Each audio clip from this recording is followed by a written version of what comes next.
Perwisyo ang dulot ng kawalan ng tubig ngayon sa ilang bahagi ng Metro Manila at Cavite. Kasunod po yan ang nasirang tubo ng Maynilad na natamaan umano ng ginagawang bagong palengke sa Tondo, Maynila. At nakatutok doon live si JP Soriano. JP? Pia, mga kapuso, narito po tayo ngayon sa isang bahagi ng Pretel Market sa Tondo, Maynila, kung saan po makikita nyo natin sa aking likuran.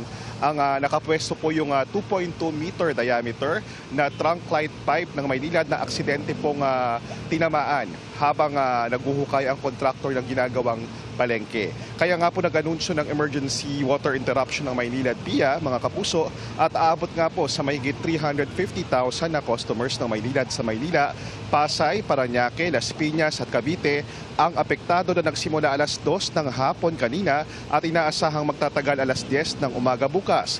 Ayon sa Maynila at Pia, nag-deploy na sila ng mga truck ng tubig sa mga apektadong residente tulad sa Maynila, pero sa ating pag-iikot wala pa po tayong nakikitang maraming mga truck na yan.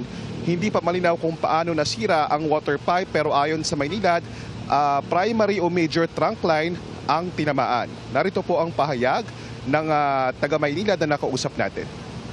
Nag-announce din tayo ng emergency interruption from 2 p.m. today until 10 a.m. tomorrow morning. Nag-announce tayo nun kasi need po natin ma-assess sa site kung ano po yung extent at lawak ng apektadong segmentong pipe, kung ano yung damage, kung ano yung lalim. So sa ngayon, ongoing po yung exploration natin, yung assessment natin para po makapag-proceed tayo sa actual repairs.